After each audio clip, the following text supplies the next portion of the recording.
Se acercaba la Pascua de los judíos y Jesús subió a Jerusalén y encontró en el templo a los vendedores de bueyes, ovejas y palomas y a los cambistas sentados. Y haciendo un azote de cordeles los echó a todos del templo, ovejas y bueyes, y a los cambistas les esparció las monedas y les volcó las mesas, y a los que vendían palomas les dijo: quitad esto de aquí, no convirtáis en un mercado la casa de mi Padre. Sus discípulos se acordaron de lo que está escrito: el celo de tu casa me devora. Entonces intervinieron los judíos y le preguntaron: ¿qué signos nos muestras para obrar así?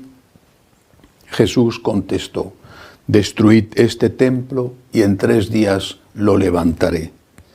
Los judíos replicaron: 46 años ha costado construir este templo y tú lo vas a levantar en 3 días. Pero él hablaba del templo de su cuerpo.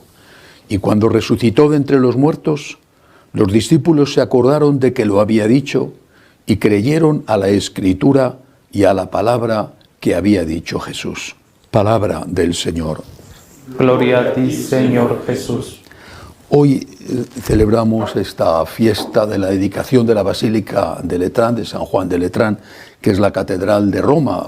No, la Catedral de Roma no es, como muchos pueden pensar, el Vaticano, sino que es San Juan de Letrán. La Iglesia entera recuerda hoy los cimientos puestos sobre los apóstoles, en particular sobre San Pedro y sobre San Pablo. Pero es un buen día también para meditar sobre la consagración de nuestro cuerpo como templo del Espíritu Santo y sobre la misión que tienen que tener los templos de piedra, las iglesias. ¿Cómo tenemos que hacer para consagrar nuestro cuerpo a Dios? Lo dice San Pablo. Primero, la pureza. Es una lucha permanente. Quizá a algunos les costará más, a otros les costará menos, pero no creo que haya nadie casado, soltero, al cual no le cueste. Y sin embargo, esa lucha merece la pena darla, sin desanimarse. Aunque se caiga, volver a empezar.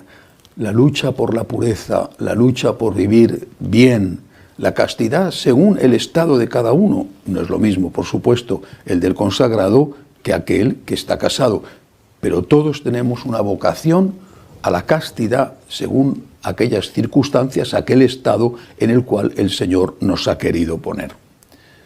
Trabajar intensamente en un tiempo como este, donde todo está sexualizado, donde para venderte cualquier cosa aparece una imagen erótica, trabajar por la pureza es una obligación, algo que tenemos que tomarnos muy en serio para que no nos dejemos arrastrar por estas tentaciones que el mundo nos ofrece.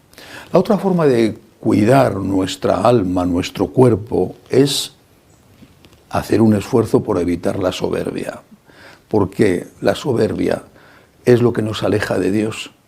Y la soberbia hace que nos consideremos a nosotros mismos tan importantes que nos sintamos superiores a los demás. Nuestra casa tiene que estar dedicada a Dios y no dedicada a nosotros mismos. Si nosotros consideramos que nuestra vida tiene como punto de inicio y punto final nosotros mismos, hemos excluido a Dios de nuestra vida. Nuestra casa, nuestro cuerpo y nuestra alma están por el bautismo consagrados a Dios. Como bautizados, laicos o sacerdotes, estamos consagrados a Dios. Tenemos que hacerlo cuidando muy bien, haciendo todo el esfuerzo que haya que hacer por mantenernos puros, cada uno según su estado, repito, y también intentar luchar para no caer en el pecado de la soberbia que expulsa a Dios de nuestra alma. Pero también es un día para meditar sobre la función de los templos. Esto en otra época era innecesario. Sin embargo, hoy cada vez más las iglesias se han convertido en salones multifuncionales. Nos encontramos a veces incluso con templos bellísimos, hasta catedrales, antiquísimos, espectaculares, como arquitectura o como obras de arte que contienen, que se dedican a obras de teatro, que se dedican a veces incluso a representaciones circenses. No digo que en el templo, y ahí están los actos que se celebraban, autos sacramentales que se celebraban sobre todo en la Edad de Oro española, en el siglo XVI, no digo que no se pueda hacer alguna cosa de tipo religioso, pero no hay que olvidar que el templo es para orar. Y por lo tanto, en el templo, en la iglesia, tiene que estar en un lugar destacado el sagrario con nuestro Señor. Por desgracia, en muchas iglesias han quitado el sagrario, lo han escondido en una habitación dentro de la estructura del templo, a veces incluso fuera del propio templo, con la excusa de que la gente hace mucho ruido y se impide a los que quieren rezar hacerlo. Lo que hay que hacer no es echar al Señor de su casa, sino educar a la gente para que no haga ese ruido y para que se pueda estar en la casa de Dios rezándole al Dios que es el dueño de la casa. Mi casa, dice el Señor, es casa de oración. No debemos olvidarlo nunca. La casa de Dios es el lugar donde reina Dios. Si quitamos a Jesús de su casa, si desacralizamos el templo, convirtiéndolo en una plaza pública donde la gente entra y sale, donde a veces, yo lo he visto, incluso en el Vaticano, donde a veces comen patatas fritas dentro de la iglesia, porque se ha convertido en un museo donde entra todo el mundo, bueno, pues esa desacralización va a hacer que también el resto de nuestra vida pierda el sentido de lo sagrado.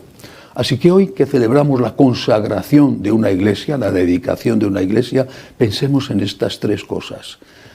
Mi templo, que es mi casa, que es mi cuerpo y es mi alma, tiene que estar consagrado a Dios. Esforcémonos en trabajar por ser puros, volviendo a empezar si se cae, y esforcémonos en luchar contra la soberbia, que es el gran pecado contra Dios, porque nosotros nos ponemos en su lugar.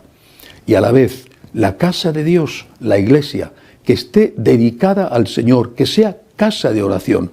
Hagamos todos un esfuerzo para que así sea. No digo que tengamos que llamar la atención a los que hablan, a los que corren, a veces incluso a los que gritan, porque es posible que nos encontremos incluso agredidos, como tantas veces sucede. Pero al menos por nuestra parte, hagamos todo lo posible por estar en la casa de Dios como hay que estar, con respeto, en presencia del Señor.